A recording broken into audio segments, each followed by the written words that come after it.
আমি এখন যে ঘটনাটা শেয়ার করতে যাচ্ছি সেটা এক রিকশাওয়ালা আর এক লোকের ঘটনা। ঘটনাটি ঘটেছিল গোয়ালপাড়া জেলার বহতিয়ানসি নামক গ্রামের এফসি বাড়ির সামনের সেই রাস্তা, যেখানে একটা কালপাড় আছে আর তার ঠিক পাশেই আছে বড় একটা ঝোপ। এই ঘটনাটি ঘটেছিল আজ থেকে প্রায় 7-8 বছর আগে। একদিন এক রিকশাওয়ালা রাতে এক প্যাসেঞ্জারকে নিয়ে সেই রাস্তা দিয়ে আসছিল। রাত যখন প্রায় আনুমানিক 11টা কি 11:30টার মতন হবে। আমরা জানি যে গ্রামে 9টা 10টার দিকেই প্রায় বেশিরভাগ মানুষ ঘুমিয়ে পড়ে, তাই সেই সময়টাই যেখানে একেবারেই জন্মাহাবিল ছিল। তারা দুজনেই সেই রাস্তা ধরে যাচ্ছে। এমন সময় তারা কিছুটা দূরে থেকে হঠাৎ সাদা কিছু একটা লক্ষ্য করে।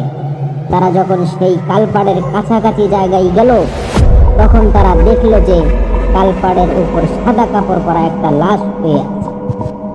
এরপর তারা দুজনেই রিক্সা থেকে নেমে লাশটির কাছে যায়।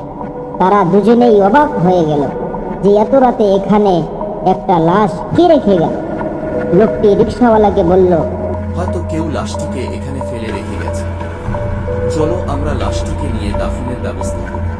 কিন্তু রিক্সাওয়ালা এতে আপত্তি জানালো। সে লোকটিকে বলল, আমাকে আমার ভাড়া দিয়ে দাও। আমি এসব লাশ নিয়ে যেতে পারবো না।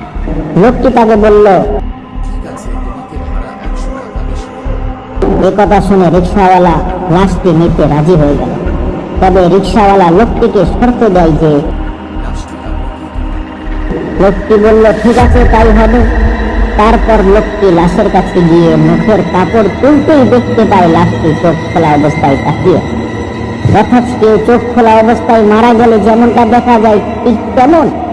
এতে সে একটু ভয় পেয়ে তারপর সে লাশটির গায়ের কাপড়ের আরো কিছু অংশ সরাতেই দেখতে পায় লাশটির শরীরের পশমগুলো বেশ বড় বড়, যা কোনো সাধারণ মানুষের থেকে একেবারেই আলাদা।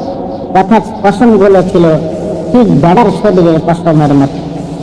দেখা দেখে লোকটি চিৎকার দিয়ে অজ্ঞান হয়ে যায়, আর সেই রিক্সাওয়ালা এক চিৎকার দিয়ে সেখান থেকে দৌড়ে চলে যায় আর এক বাড়ির সামনে গিয়ে পড়ে।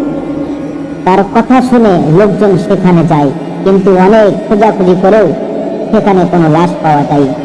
এমনকি সেই লোকটিকেও সেখানে আরো পাওয়া যায়নি। পরের দিন সকালে সেই কালপাড়ের নিচে সেই লোকটির লাশ পাওয়া যায়, কাদায় অর্ধেক গাড়া অবস্থা।